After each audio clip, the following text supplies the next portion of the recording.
Hello guys, welcome again physics जी। और कल तक हमने पढ़ लिया था फिजिक्स की यूपी वो टारगेट सीरीज़ में दर्पण के बारे में। दर्पण की कुछ परिभाषाएं देखी थी, जैसे वक्रता, त्रिज्या, फोकस दूरी। और आज की इस वीडियो में हम सीखेंगे इमेज बनाना है दर्पण द्वारा, गोलीय दर्पण द्वारा प्रतिबिंब बनाना। तो सबसे पहले देखते हैं गोलीय दर्पण द्वारा प्रतिबिंब बनाने के लिए शर्तें। पहली शर्त, इसके लिए आपको 3 शर्तें दी जाती हैं। इसमें पहली शर्त क्या है, अगर कोई भी प्रकाश किरण आ रही है, यहाँ पर मैंने एग्जाम्पल में अवतल दर्पण दिया है, कोई भी प्रकाश किरण आ रही है तो वो परावर्तन के पश्चात मुख्य फोकस से होकर जाएगी। यहाँ पर जो आपको एफ दिखाई दे रहा है, कैपिटल एफ, ये आपका फोकस पॉइंट। तो परावर्तन के पश्चात यह मुख्य फोकस से होकर जाएगी। पहला नियम तो ये है। दूसरा नियम क्या है, अगर कोई किरण वक्रता केंद्र से होकर जाती है, कहाँ से होकर जाती है? वक्रता केंद्र से। वक्रता केंद्र मतलब सी, ये आपका सी है, ये क्या है आपका? वक्रता केंद्र। अगर कोई किरण वक्रता केंद्र से होकर जा रही है तो वो अपने मार्ग पर बिना विचलित हुए वापस लौट जाएगी। और रूल नंबर 3 हमारा ये है कि यदि कोई किरण मुख्य फोकस से होकर गुजरे, कहाँ से होकर गुजरे? मुख्य फोकस से होकर गुजरे, तो वो परावर्तन के पश्चात वो मुख्य अक्ष के समांतर हो जाती है, पैरेलल हो जाती है।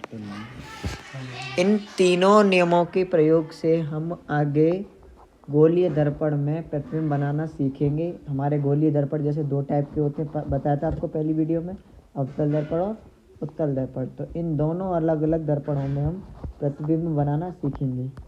चलिए हम आते हैं पहले दर्पण पर, अवतल दर्पण द्वारा प्रतिबिंब बनना। अब यहाँ पर वस्तु की स्थिति, दूरी, ये सब डिपेंड करता है प्रतिबिंब बनाने के लिए। तो पहली कंडीशन हम लेके चल रहे हैं। पहली कंडीशन हमारी क्या है कि जब वस्तु अनंत व वक्रता केंद्र के बीच रखी हो। वक्रता केंद्र यहाँ पर क्या है? सी। इन्फाइनाइटी इधर की साइड है, तो अनंत व वक्रता केंद्र के बीच रखी हो, या फिर हम कह सकते हैं कि जब वस्तु वक्रता केंद्र से पहले रखी हो। आइए हम इसमें नियम लगाते हैं, प्रतिबिंब कहाँ बनेगा और कैसा बनेगा। पहला नियम लगाया हमने कि कोई प्रकाश किरण निकली, परावर्तन के पश्चात मुख्य फोकस से होकर जाएगी। ये देखो एफ से होकर जा रही है, पहला नियम। दूसरा नियम हमने लगाया, कोई किरण निकली, वक्रता केंद्र से होकर गई और परावर्तन के पश्चात वह वापस अपने मार्ग पर लौट गई। ठीक है, जहाँ पर ये दोनों किरणें एक दूसरे को इंटरसेक्ट कर रही हैं या फिर काट रही हैं, वहाँ बन गया आपका प्रतिबिंब आई डैश। अब यहाँ पर देखना है आपको कि प्रतिबिंब कैसा बनना है। देखो, जब भी किरणें एक दूसरे को एक्चुअल में काटें तो हमारा जो प्रतिबिंब बनेगा वो हमारा बनेगा वास्तविक। कैसा बनेगा? वास्तविक।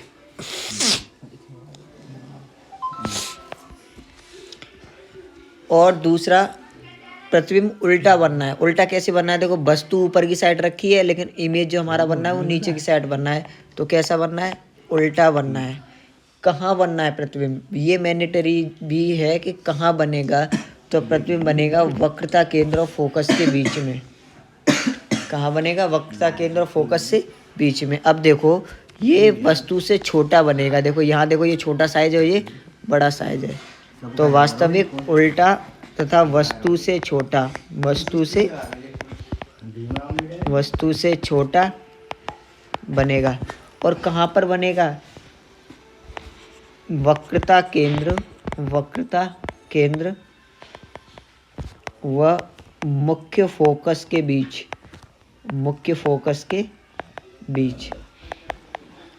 तो पहली कंडीशन हम समझ गए, जब वस्तु अनंत पर और वक्रता केंद्र के बीच रखी हो तो प्रतिबिंब वास्तविक उल्टा वस्तु से छोटा बनेगा। और कहाँ बनेगा? वक्रता केंद्र व मुख्य फोकस के बीच में। आइए अब देखते हैं सेकंड कंडीशन। अब वस्तु को थोड़ा आगे ले जाते हैं।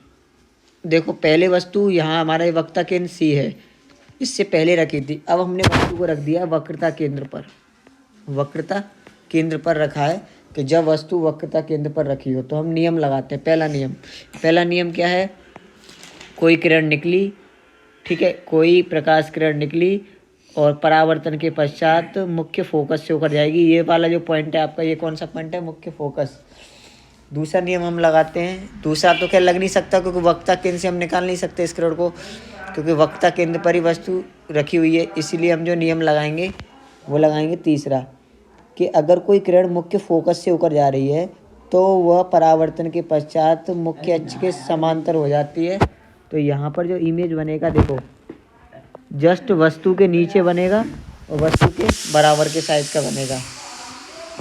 तो यहाँ पर बनेगा वास्तविक उल्टा एवं वस्तु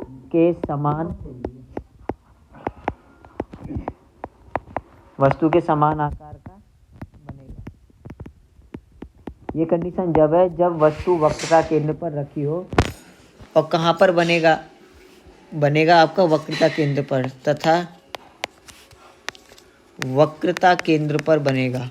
वक्रता केंद्र पर बनेगा। आते हैं हम तीसरे पॉइंट पर। अब वस्तु को थोड़ा आगे खिसकाया। देखो पिछली वाली में हम वक्रता केंद्र पर हमने वस्तु को रखा था, अब हमने वस्तु को थोड़ा आगे खिसकाया और हमने रख दिया इस बार वस्तु को वक्रता केंद्र और फोकस के बीच में, सी और एफ के बीच में। पहला नियम लगाओ, कोई प्रकाश किरण निकली, परावर्तन के पश्चात कहाँ से होकर गई? मुख्य फोकस से होकर गई। दूसरा नियम लगाया हमने कि किरण निकली, मुख्य फोकस से होकर जाने वाली किरण परावर्तन के पश्चात समांतर हो जाती है। समांतर हो गई, प्रतिबिंब हमारा बना पीछे। प्रतिबिंब हमारा बना वक्रता केंद्र के पीछे। कैसा बना? उल्टा बना और वस्तु से बड़ा बना। कैसा बना? उल्टा बना और वस्तु से बड़ा बना। तो इसमें प्रतिबिंब वास्तविक बनेगा आपका, उल्टा बनेगा, वह वस्तु से बड़ा प्रतिबिंब बनेगा।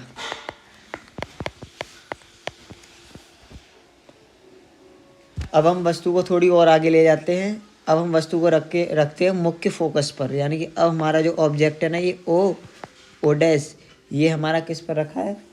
मुख्य फोकस पर रखा है। तो इसमें देखते हैं कि वस्तु प्रतिबिंब कहाँ बनेगा।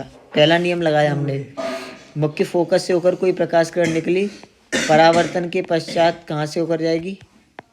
मुख्य फोकस से होकर जाएगी। पहली किरण देखो मुख्य फोकस से होकर जाएगी। दूसरी किरण देखो वक्रता केंद्र से होकर, हमने ऐसा मान के चल लिया कि जो किरण है दूसरी वो कैसी जाएगी? वक्रता केंद्र से होकर जाएगी। तो इस स्थिति में जो प्रतिबिंब है वो अनंत पर बनेगा। प्रतिबिंब अनंत पर बनेगा। प्रतिबिंब अनंत पर बनेगा और वस्तु से बड़ा बनेगा। वस्तु से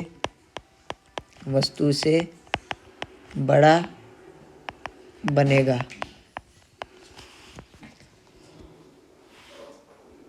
अब हम वस्तु को थोड़ा और आगे खिसकाते हैं और आगे खिसकाने के बाद अब वस्तु हमारी कहाँ पर आ गई? मुख्य फोकस और ध्रुव के बीच में। जब वस्तु मुख्य फोकस और ध्रुव के बीच रखी हो तो प्रतिबिंब कहाँ बनेगा? तो पहला नियम हमने लगाया, कोई भी प्रकाश किरण निकली मुख्य फोकस से होकर जाएगी, तो हमने डॉट डॉट करके मान के चल लिया कि ये वाली किरण यहाँ से कल्पना कर ली कि मुख्य फोकस से होकर जाएगी। दूसरी किरण वक्रता केंद्र से, अब यहाँ पर आप देखना इनके गैप समान नहीं है, असमांतर है। तो इस कंडीशन में जो प्रतिबिंब बनेगा वस्तु से बहुत बड़ा, वस्तु से बहुत बड़ा, अनंत पर आभासी प्रतिबिंब बनेगा। आभासी प्रतिबिंब बनेगा। तो आज की वीडियो में बस इतना ही। इस वीडियो में हमने सीखा कि अवतल दर्पण द्वारा प्रतिबिंब कैसे कैसे बनते हैं। इससे अगली वीडियो में होगा उत्तल दर्पण द्वारा प्रतिबिंब का बनना। तब तक हमारे चैनल पर बने रहिएगा। जय हिंद, जय भारत।